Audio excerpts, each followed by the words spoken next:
¿Quién como el sabio? ¿Quién otro sabe explicar una cosa? La sabiduría ilumina el rostro del hombre y transfigura sus facciones severas. Atiende al dictamen del rey a causa del juramento divino. No tengas prisa en evitar su presencia. No te mezcles en conspiraciones, pues puede hacer cuanto le place. Pues la palabra regia es soberana. ¿Y quién va a decirle qué haces? Quien se atiene a lo mandado, nada sabe de conspiraciones. Y la mente del sabio sabe el cuándo y el cómo, pues todo asunto tiene su cuándo y su cómo. Gloria al Padre, y al Hijo, y al Espíritu Santo.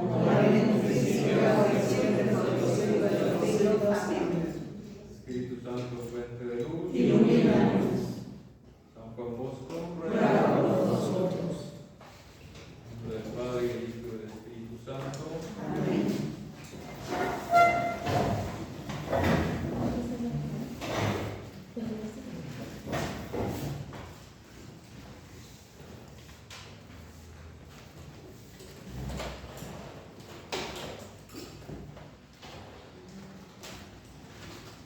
Bueno, más o menos hay que tener presente la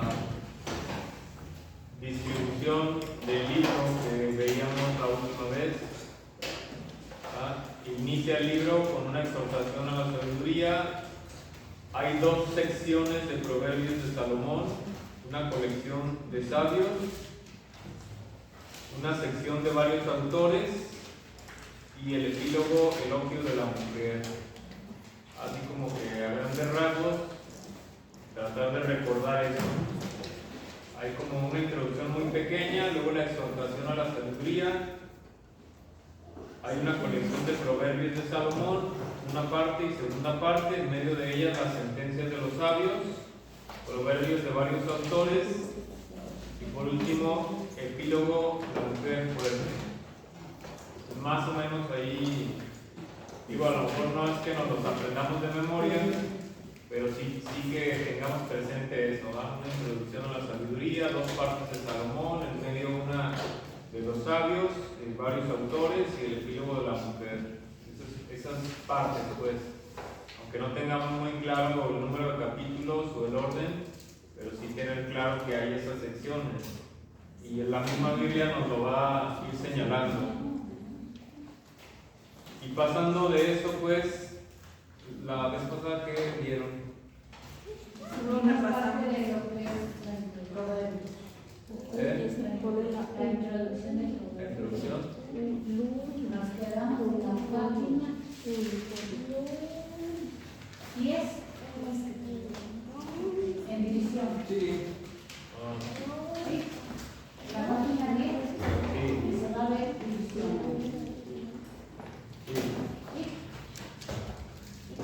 Bueno, eso es lo que les decía, ¿verdad? La última vez, esa división que vimos, tenerla presente. Ahora, sabiendo que hay esta división, aquí es donde habría que, como en todos los libros, cuando hablamos de autor y fecha, ¿verdad? Recordemos que muchos de los libros no tenían autor, ¿no? El autor no ponía su nombre. Y durante toda la Edad Media, pues también la Iglesia normalmente no ponían su nombre, ¿no? Las grandes obras no ponían su nombre porque la gloria se daba a Dios. Sin embargo, otro fenómeno era que le ponían su nombre, pues, para darle valor. Incluso había textos o obras que no eran de ellos, pero le ponían el nombre de alguien famoso para que, pues, pronto tuviera éxito. Y aquí, como hay estas diferentes secciones, el autor y la fecha, pues, son diferentes, son diversas, ¿no? Hay varias. No podemos hablar de un solo autor ni de una sola fecha de elaboración, sino cada sección tendrá una variante. Entonces encontraremos diversos autores y es fácil de notarlo con las diferencias de estilo.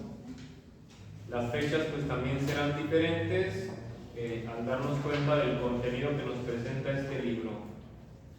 Entonces, por ejemplo, el prólogo y la exhortación introductoria, ¿verdad? Estos primeros capítulos que nos invitan a la sabiduría,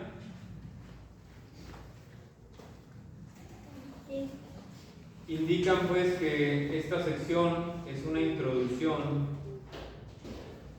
Hay indicios para pensar que se escribió en una época posterior a Salomón, aunque la introducción nos hablará de que son proverbios de Salomón. El contenido que nos presenta la introducción, la invitación a la sabiduría, pues más bien es posterior, ¿verdad? Ya hablando de un legado de Salomón. También el ambiente social que reflejan estos primeros capítulos no es de la edad de oro del rey Salomón, sino que se pronuncian por una época de agitación política y social y decadencia moral profunda, que más bien evocan los días que precedieron al destierro o la época persa. Es decir, si hubieran sido escritos en el tiempo de Salomón, pues recordar que el tiempo de Salomón fue como el tiempo glorioso de Israel. Todo estaba bien, se sentía el pueblo seguro, había paz, estaban orgullosos, ¿no?, de tener a ese rey tan famoso, tan conocido, tan venerable. Entonces no corresponde el tema de estos primeros capítulos de los Proverbios al tiempo del rey Salomón, porque si no, más bien hablaría de un tiempo de alegría, de que todo está bien, todo está en paz, sino más bien habla pues de agitación política, de una decadencia moral, y que más bien eso es posterior al destierro. Cuando llegan del exilio y pues el pueblo se desconectó, ¿no?, de sus tradiciones, de quién llevaba el orden de todo, porque fueron invadidos. Entonces es como que ir reconstruyendo. Vienen con diferentes costumbres, vienen con diferentes ideas después de haber vivido en el exilio, y se entiende pues. Por ello pues el prólogo, esta primera sección que nos invita a la sabiduría, podemos decir que no fue escrita por Salomón. Aunque todo el libro pudiera decirse ampliamente que fue escrito por Salomón, pero ya estrictamente hablando de las secciones, este prólogo más bien fue escrito después de Salomón, después del exilio, después de que el reino cae y son llevados al exilio, regresan y hay una falta de identidad como pueblo, una crisis pues entre política y moral.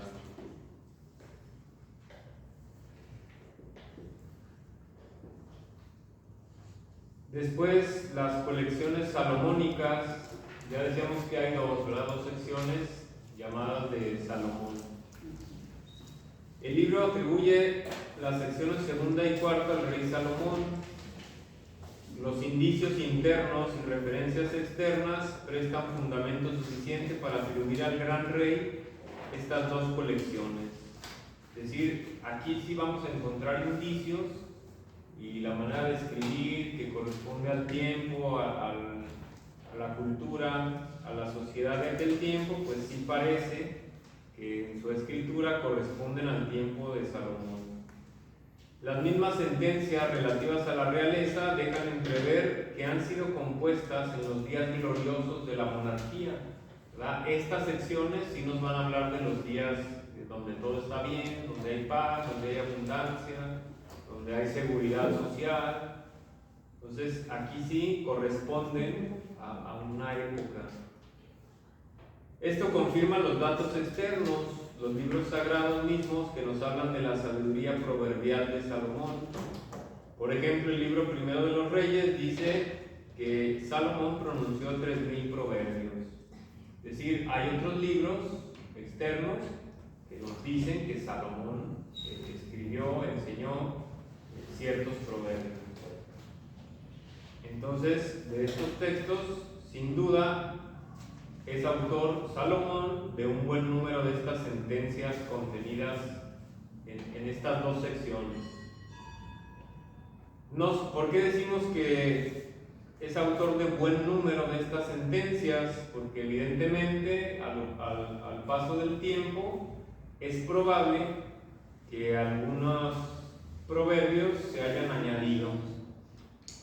Es decir, Salomón sí dijo, escribió algunos proverbios, pero a lo largo del tiempo, pues diversos autores fueron agregando algún proverbio que coincide pues con la manera de pensar, de ser de Salomón, o para irle dando una estructura un poco más correcta o más llena en estos proverbios.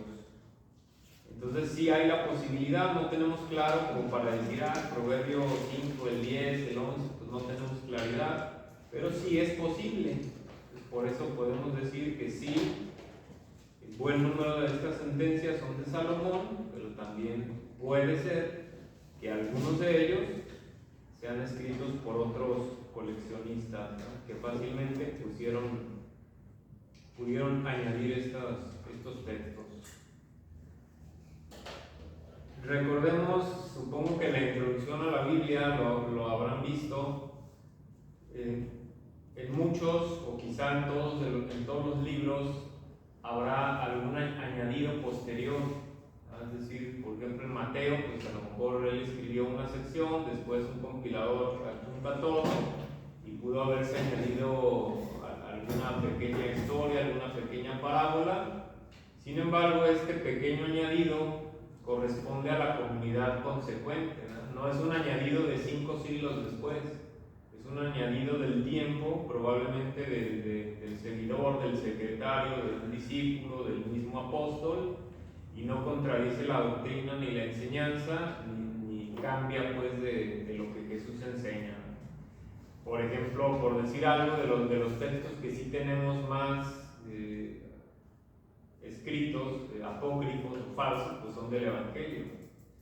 Y por ejemplo es muy conocido en aquel Evangelio de la infancia de Jesús, que creo que hasta en una película sale esta escena en la que Jesús hace un pajarito de lodo y los avienta y vuelan, y otro niño hace pajaritos de lodo y los avienta y pues se caen, ¿verdad? Y esas cosas, pues como que, o sea, ¿por qué las haría Jesús? O sea, pues hacer sentir mal a otro niño. O sabemos por la escritura que Jesús pues de niño no hacía milagros, o sea, no comienza su misión, la gente no lo conocía por curar gente o por hacer actos de magia, pues no, o sea, no es la finalidad de los milagros, no corresponde pues con lo que la escritura nos dice. Entonces ahí sí, pues este tipo de escritos muy posteriores, pues, evidentemente no entran en la revelación. Sin embargo, algún añadido, como dijimos, pues puede ser 2, 3 proverbios que en un capítulo se añadieron y que sí corresponden con la doctrina, la enseñanza, van en la misma línea, pues más bien es como fruto de la misma reflexión revelada, se añaden. Entonces ahí es donde tenemos nosotros que considerar esta parte. ¿Por qué lo digo? Porque sí nos vamos a encontrar a lo mejor con personas o en internet o donde sea. Cuando veamos, busquemos algún comentario de algún libro, de algún salmo, de lo que sea, y personas que señalen, es que este es un añadido, y ya, pues te están engañando. No, nadie me está engañando, ¿no? O sea, sabemos que todo alguien lo escribió, sea una persona, sean 2, sean 10, y eso no le quita valor doctrinal, ¿verdad? Porque no tiene error. O sea, no es de que uno me diga que Jesús era bueno y otro me dice que Jesús era malo, pues ahí sí como que ya estamos chocando. La doctrina ya no corresponde. En este caso, pues sí, los escritos, si hubiera añadidos, corresponden a la doctrina, a la enseñanza, a la misma reflexión sapiencial de los proverbios. ¿Sí se entiende esto, no? Sí. Ahora, las colecciones de los sabios. ¿Quiénes eran estos sabios? ¿Y en qué tiempo escribieron? Pues no es fácil decirlo, ya que nada nos dicen sobre ello las fuentes bíblicas, ni tenemos noticia alguna por otras fuentes. Como ya decíamos, era a veces común que no pusieran su nombre. Es una reflexión de la palabra o es una reflexión de la comunidad, pues no le voy a poner mi nombre. Yo, planito, digo este proverbio. No era esa la intención, de instruir al pueblo diciendo pues que yo soy su maestro. Pues esa no es la intención. Entonces, por eso ¿Quiénes son estos sabios que escribieron esta colección? Pues no sabemos. No nos va a decir ni el mismo texto ni fuentes externas. La probable dependencia de fuentes extranjeras indicarían como fecha más probable de composición la época posterior al exilio, pero probablemente por autores diferentes al de la sección introductoria, es decir, esta sección y la del inicio, aunque las dos son posteriores al exilio, las escribieron personas diferentes. Dada la notable diferencia de ambas secciones en cuanto a su estructura y material. Es decir, la primera sección, la introducción y esta colección de los sabios fueron escritas después del exilio, pero por personas diferentes, porque su contenido, en cuanto a su estructura, su enseñanza, es diferente.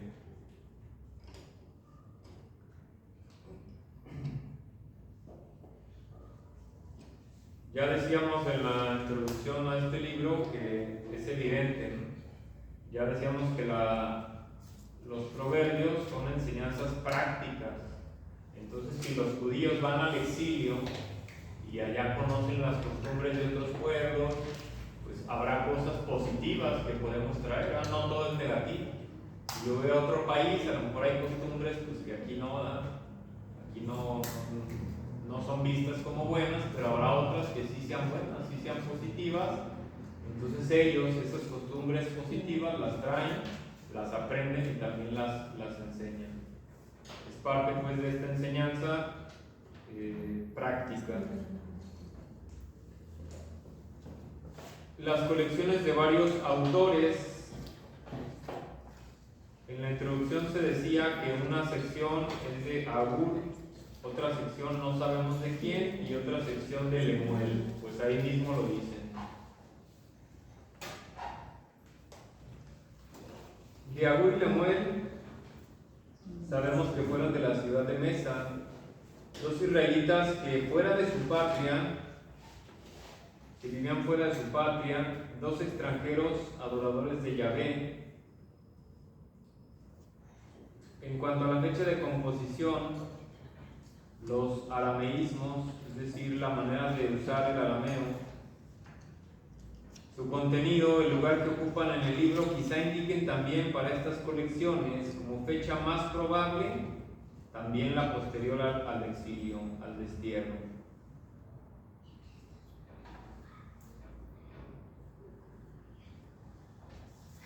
Entonces, de estas tres secciones que son posteriores al exilio, estamos hablando del siglo IV antes de Cristo, mediados o finales del siglo IV antes de Cristo. Es como para que tengamos así un poquito claro la idea. El siglo IV, 400 años, 450, 490 años antes de Cristo. Así como para tener un conteo más claro, ¿verdad? Si antes del exilio, pues ¿cuándo va? Pues quién sabe, ¿verdad? Hace mucho, estamos hablando 500 años antes de Cristo. Entonces, más o menos, ¿qué podríamos nosotros equiparar? Pues, no sé, el tiempo de las apariciones de la Virgen, ¿verdad? 500 años antes de nosotros. Entonces, sí hay muchos datos, sí sabemos que cambia la cultura, cambia el comportamiento, cambian muchas cosas, pero sí tenemos datos, textos y demás que sentimos pues no tan lejos. O sea, 500 años no es como decir, no sabemos nada, pues no. Sí son muchos años, pero no tantísimos, ¿no? Y la última parte, el elogio de la mujer fuerte. Nos es desconocido el autor de este bellísimo poema. No sé si tuvieron alguna oportunidad de revisarlo. Este último capítulo, esta última sección, por así llamarlo, el elogio de la mujer fuerte, no es una sección como de muchos capítulos, sino es una pequeña sección, como si fuera todo un poema largo. no es tan largo, pues creo que en una página con cierta letra pues cabe. Y es el cierre pues de esta sección. No es desconocido el autor de este bellísimo poema, nos es desconocido. La forma alfabética, el ambiente moral que refleja, semejante al del prólogo, con su oposición entre la mujer sabia y fuerte y la mujer necia y adúltera, parece indicar que es el fragmento de más reciente composición, pudiera ser del autor del prólogo o de un sabio de la misma escuela. En el siglo V, más o menos antes de Cristo, cuando tiene auge la filosofía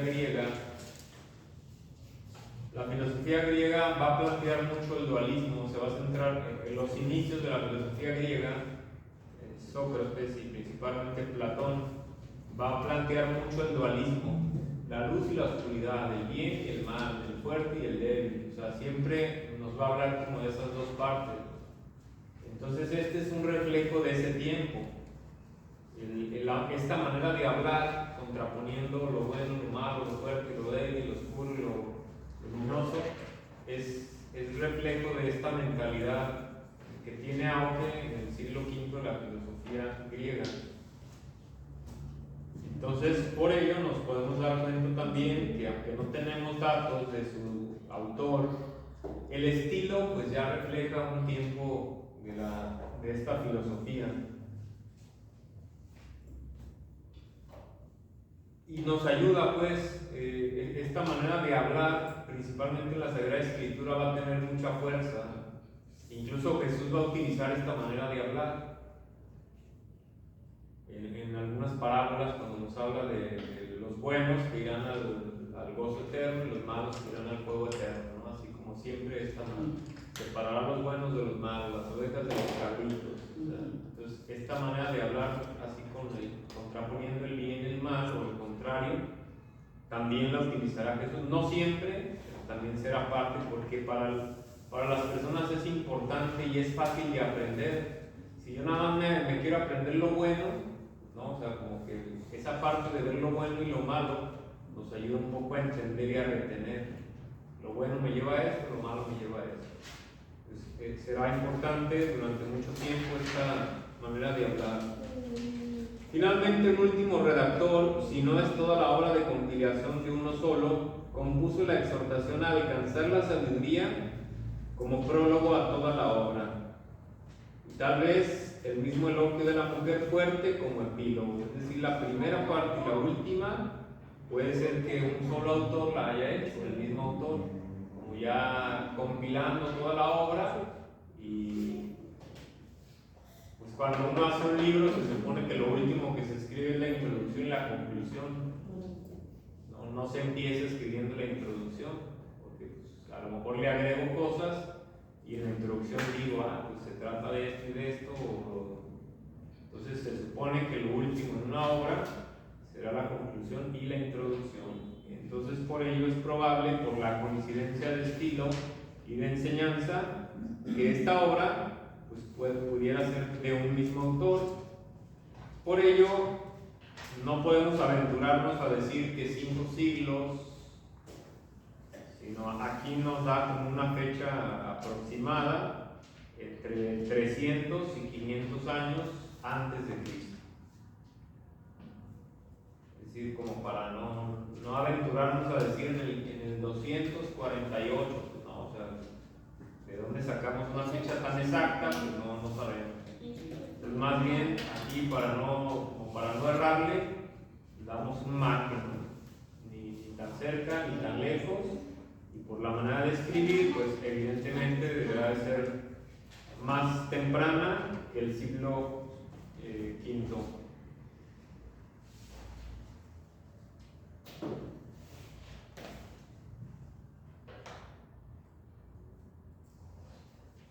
El libro del Eclesiástico ya nos va a hacer una mención de los proverbios. Y el libro del Eclesiástico se escribiría más o menos al año 180. Es decir, si nos fuéramos hasta el 200, pues los proverbios ya habían sido escritos mucho antes. Por ello, pues entre 300 y 500 años se escribiría la introducción y el elogio de la mujer fuerte.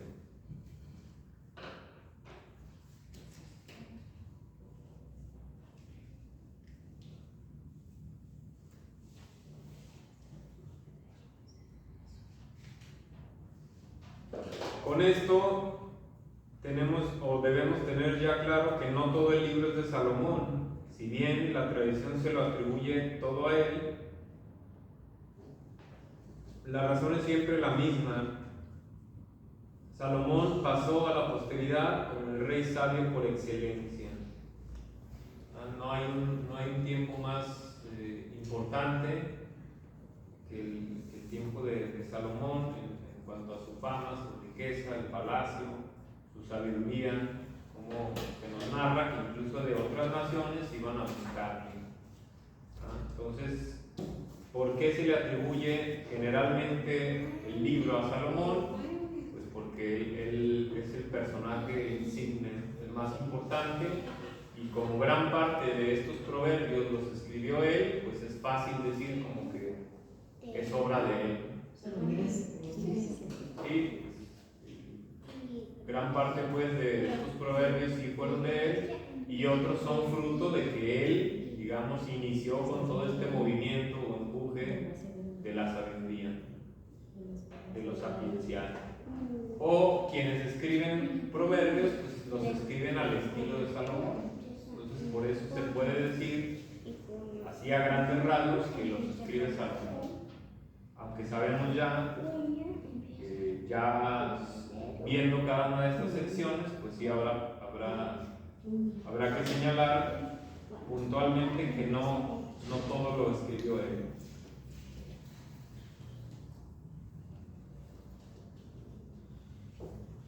Ahora vamos a hablar de la doctrina de este libro, es decir, sobre qué nos enseña, sobre qué nos adoctrina. Y lo primero que vamos a ver es la doctrina religiosa. Ya decíamos que aunque no es un libro religioso, pero sin embargo sí tiene algún contenido religioso. Tampoco es de que sea un libro totalmente pagano, que nos hable de puras cosas profanas, no, o de puras tareas humanas, ¿no? Sí, ya habíamos mencionado que sí incluye algo de la doctrina religiosa. Entonces no es un tratado dogmático, no pretende decirnos cómo alabar a Dios o cómo creer en Dios, sino más bien darnos unos consejos o enseñanzas prácticas, observaciones, consejos a la prudencia humana y una sabiduría práctica. Hay unos presupuestos dogmáticos que fundamentan la moral, es decir, dónde vamos a fundamentar nuestra moral. Algunas verdades morales que tienen un tono religioso, que se dirigen hacia Dios, aunque la mayor parte de las sentencias de los proverbios pues van a ser como de tono mundano, práctico. Ya decíamos la sabiduría popular, el comportamiento popular, que es para cualquier gente, creyentes y no creyentes. Pero sí vamos a encontrar algo de doctrina. La doctrina dogmática sobre Dios. El libro supone que todos pues conocen, creen en el monoteísmo, en un solo Dios y no alguna idolatría. Entonces el libro no nos va a hablar de los ídolos, de quienes adoran a muchos dioses, de quienes no. O sea, el libro, digamos que supone que la persona que se acerca a la sabiduría ya entiende o cree en un solo Dios. Entonces no vamos a encontrar como esta defensa al monoteísmo o tachando a los que creen en muchos dioses, pues no. Sino el libro supone que se cree ya en un solo Dios. Es como una enseñanza para ya el pueblo que conoce a un solo Dios o que cree en un solo Dios.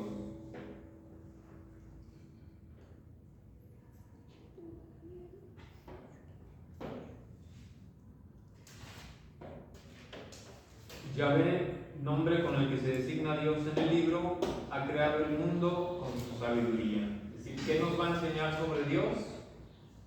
Que Yahvé pone este nombre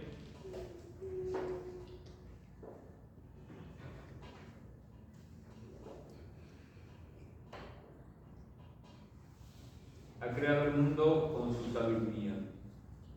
Lo ve, lo sabe todo, lo gobierna todo, incluso las acciones y proyectos de los hombres cuyos íntimos secretos penetran. Entonces, ¿qué nos va a enseñar sobre Dios? Eso. Nos va a poner aquí el nombre de Yahvé, que todo lo ve, lo sabe, lo gobierna todo, incluso las acciones y proyectos de los hombres.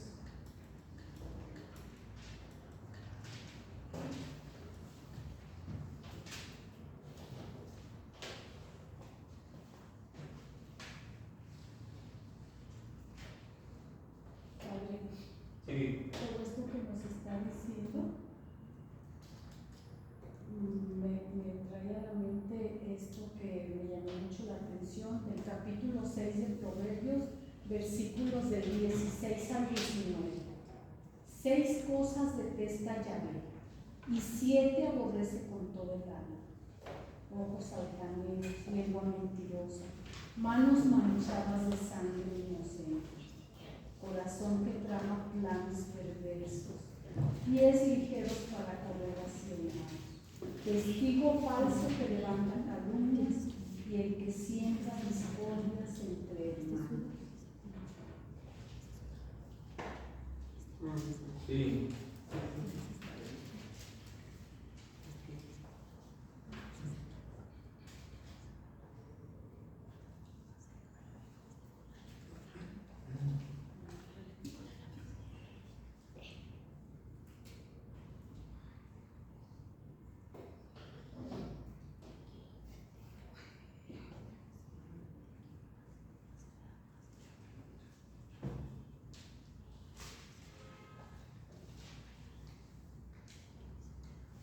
Bueno, pues ahí nos plantea, ¿verdad?, como la base de las acciones del hombre. Nuestra mirada, nuestras palabras, las manos son nuestras acciones, y que todo brota del corazón. Y eso, pues, que dice pies ligeros para correr hacia el mal, ¿verdad? Es bien fácil tender al mal y nos cuesta mucho trabajo buscar el bien.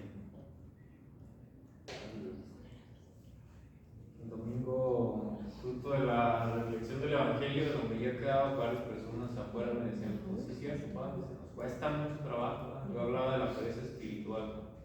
Y decían: pues sí, es cierto, es que para las cosas buenas nos cuesta y nomás no. Y si ponemos pretextos y todo, y para las cosas malas, pues fácil, ¿no? Ahí sí, si nos invitan a misa, pues como que no, ¿verdad? Pero si nos invitan a las caguamas, Hasta pones dinero. ¿Qué cita es para ti? ¿Mande? ¿Qué cita es? Capítulo 6 de Proverbios, versículos del 16 al 19. Gracias.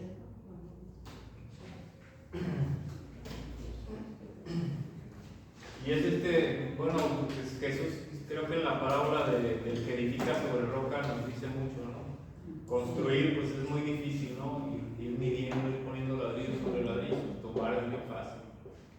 Y así en nuestra vida, cuando queremos levantar algo, pues es ahí piedra sobre piedra. Y para derrumbarse, pues con cualquier estereo ya se vino abajo. Por eso es importante irnos dejando, ¿verdad?, llenar de la palabra. Para como la iglesia que se fue para abajo.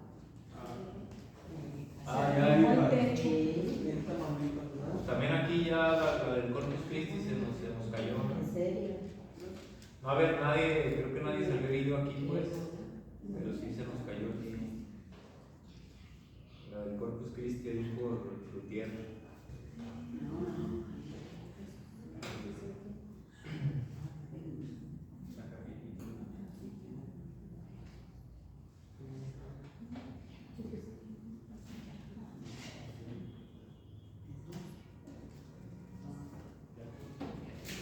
así el texto estrictamente, aquí como haciendo una, se supone que cualquier texto bíblico, cualquier referencia, ya hay un acuerdo común internacional por respeto al texto original, por respeto al hebreo, por respeto a la tradición de los judíos, en un texto de estudio, en una mención pública, en un escrito oficial, no se debe escribir la palabra Yahvé, sino simplemente el tetragrama, ¿verdad? La Y, la H, la W y la H. En un texto oficial, en un texto público, en una declaración, en un texto de estudio, debería de aparecer solamente así, que es la transliteración de las letras hebreas, ¿no? Creo que la Yud es así, la H, creo que la B esta es grande, y esta también. Estas son las 4 letras, aunque se escribe al revés, de derecha a izquierda. Más bien sería de acá para acá, pero es la transliteración, o sea, estas letras corresponden a esto, nada más que en hebreo lo vamos a encontrar al revés, primero esto, luego de derecha a izquierda. Se supone que así se escribe. He encontrado últimamente en redes las referencias al nombre de Dios, de Yahvé, Jehová y esas cosas. Para empezar, esta es una Y, esta letra se llama Yod.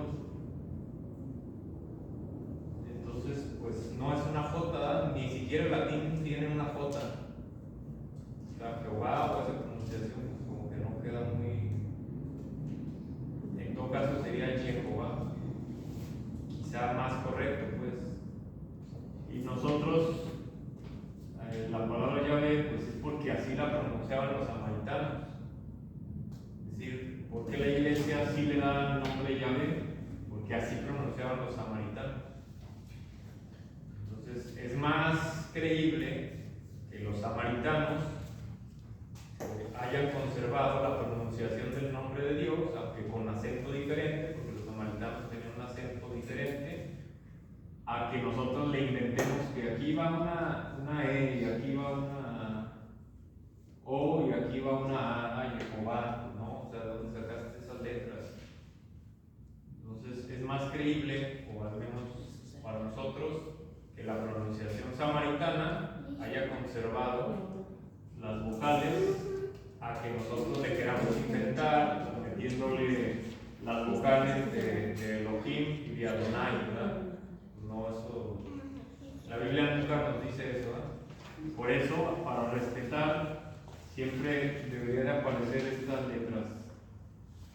Y es que el hebreo antiguo no tenía vocales. Entonces por eso no se va a acabar esa lucha entre que si es Yahvé o es Jehová.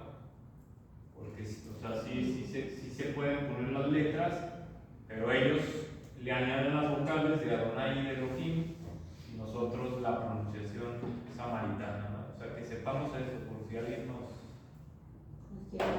quiere decir de dónde sale. Pues para empezar, pues el hebreo antiguo no tenía vocales. Pues son esas letras y ya después se añaden las vocales. Las vocales se usan como puntitos, como así, una T chiquita y unos con puntitos, y otros nada más es creo que la I es un puntito y así. Entonces se le añaden así unos puntitos así o rayitas, y estas son las vocales en hebreo, pero antes no había, por eso en los textos antiguos no sabemos realmente cuáles eran las vocales del nombre de Dios. Pero sí, los protestantes pues le añaden esas letras porque a alguien se le ocurrió. Los católicos utilizamos la pronunciación del nombre, la pronunciación samaritana. Pero como aquí vi escrito Yahvé, se supone que en un un texto oficial, digo, a lo mejor pues no necesitan oficial, público, o un libro muy científico a lo mejor, pero ya es un acuerdo internacional que debería de respetarse, pues. Entonces, cuando se vaya a escribir el nombre de Dios, hay que dejar esas 4 vocales para evitarse peleas de letras. Nada más se escriben esas 4 consonantes, más bien vocales, no tienen vocales. Y entrar en conflictos, ¿verdad? Por si también un día nosotros vemos nada más esas consonantes, pues es el nombre de Dios. Porque recordemos que los judíos, dato cultural, pues los judíos no pronunciaban el nombre de Dios en el exilio, ¿eh? Cuando se los llevaron a Babilonia, ellos no pronunciaban el nombre de Dios para que no se los piratearan los demás. Entonces, pues no lo decían, ni ningún día lo decían, para que no lo escucharan otros y lo pronunciaran. Entonces, por eso se perdió la pronunciación, porque en el exilio los judíos no pronunciaban el nombre de Dios. Sin embargo, hubo un exilio del norte y un exilio del sur, y muchos samaritanos permanecieron y ellos tenían esa pronunciación. Ya las historias demás que se dicen que es impronunciable y que nomás era así un bramido, ya es una exageración, pues, porque si son letras usuales del hebreo. Se afirma la bondad de Dios que se complace en el justo y en sus caminos. Es misericordioso aun cuando castiga, lleno de bondad para los buenos que en Él confían, de perdón para quienes confiesan su pecado. Recordemos que apenas en los libros sapienciales se comienza la reflexión a cambiar un poco la reflexión esta dualista, el bien, el mal, la luz, la oscuridad. Dios bendice a los buenos, castiga a los malos. ¿Verdad? Viendo pues que Dios directamente no castiga, sino puede ser, o podemos señalar, pues que corrige, ¿verdad? Así como un padre con amor corrige a sus hijos, pero es diferente a castigarles, ¿no? Hacer sufrir por sufrir o dañar a alguien, no está en la línea pues de Dios. Sin embargo, pues todavía los textos anteriores a la reflexión sapiencial, pues sí nos van a hablar del castigo de Dios, un Dios que castiga. Entonces, por eso aquí nos habla de esa lleno de bondad, pero un Dios que es misericordioso aún castigando. Por eso esa reflexión va en esa línea.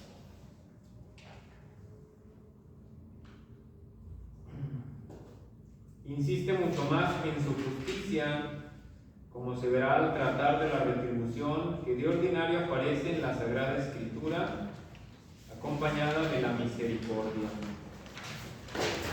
Entonces, este libro va a poner más que poner tanta atención en la misericordia, va a poner atención en la justicia por el tema de la retribución. ¿Y por qué? Porque el tema de la retribución será muy importante para mantener la esperanza del pueblo en el exilio. Porque el pueblo en el exilio se pregunta, ¿verdad? ¿Por qué si nosotros creemos en Dios? ¿Por qué si tratamos de obedecer a Dios? ¿Por qué si rezamos a Dios, damos ofrendas a Dios? ¿Por qué nos está yendo mal? ¿Por qué nos está castigando Dios? Que es la pregunta que nunca se va a acabar de cualquier fiel, ¿ya? No falta el día que alguien llegue y no, padre, es que ¿por qué me va mal? Si yo ayudo, si es. Entonces la pregunta es ese reclamo de justicia, ¿no? Pero de una mentalidad de justicia humana. Lo que veamos hace 2 domingos en la parábola de los denarios, ¿no? Porque a este le dan un denario si trabajó todo el día, y porque al que trabajó poquito pues, también. O sea, como que es injusto, ¿no? Porque si yo hago mucho y ayudo mucho, pues no me ponen de coordinador, ¿no? Porque a este que nunca viene ya lo pusieron de coordinador, pues a lo mejor para que se motive y venga más. Entonces, ¿cuál es el criterio de justicia? Pues, el tema de la justicia retributiva le ayuda al pueblo judío a mantener la esperanza. Es decir, pues estamos acá sufriéndole, batallándole, pero al final de cuentas, Dios va a ganar. A lo mejor podemos estar acá batallándole, pero al final de cuentas Dios va a ganar. O sea, es este tema de esperanza y de la retribución, o de nos pase lo que nos pase, pues Dios nos va a recompensar. Es que todo llega a su tiempo también. Y esto va a ir madurando esta fe, ¿ah? Y que vamos a entender nosotros ya en la iglesia, en la vida de la iglesia, a la luz de la santidad y del Espíritu Santo, pues lo podemos entender un poco mejor, ¿no? Los santos, cómo llama la atención que no tienen miedo a la muerte, porque saben que les espera algo mejor. Aún los pequeños, como Joselito y demás. O sea, como un pequeño puede tener ese valor de que le quiten las plantas de los pies y todavía mantener la fe. Así uno ya apenas le da un dolor de cabeza y ya está renegando de Dios. Pues, ¿cómo alguien puede llegar a esa fe? Pues con la certeza o la esperanza de que le espera algo mejor. A mí se me hizo muy interesante. Santo Tomás Moro era, creo que, procurador y tenía una hija en Inglaterra, y él sabe que por la fe lo van a apresar y probablemente lo van a matar, porque él no va a retractarse de la fe, y entonces le escribe una carta a su hija, y esa carta pues, es conocida, donde le dice que precisamente lo que nos dice la Biblia, que todo concluye para bien de los que aman a Dios. Y él le escribe a su hija: me pase lo que me pase, aún la muerte es lo mejor para mí, porque alcanzaré la gloria del cielo. O sea, si permanecemos en la fe, si permanecemos en la verdad, si permanecemos unidos a Dios, me pase lo que me pase, en realidad es lo mejor para mí, aún la muerte. O sea, imagínense escribirle eso a su hija. O sea, a lo mejor me voy, pero me voy bien. Entonces, es un sentido pues que poco a poco pues, ya se irá viendo. Entonces, aquí aparecerá este sentido. Esto le ayudará al pueblo a perseverar. Al pueblo en el exilio, este tema de la justicia y de la retribución le va a dar esperanza al pueblo. A lo mejor nos toca a nosotros en este tiempo, si son 5 años, si son 10 años, si son 20 años, lo que sea, nosotros que estamos en el exilio, a lo mejor nos toca vivir este tiempo, pero al final de cuentas, pues Dios va a ganar y nuestro pueblo se verá bendecido de nuevo, porque Dios no se arrepiente pues de haber elegido. Entonces, esta doctrina de la retribución y de la justicia pues va a sostener la esperanza del pueblo en el exilio. Pues aquí dejamos doctrina sobre Dios, lo que nos va a decir un poco el libro de los Proverbios. ¿Hay alguna pregunta? ¿Algo que no quedó posible? ¿Todo bien?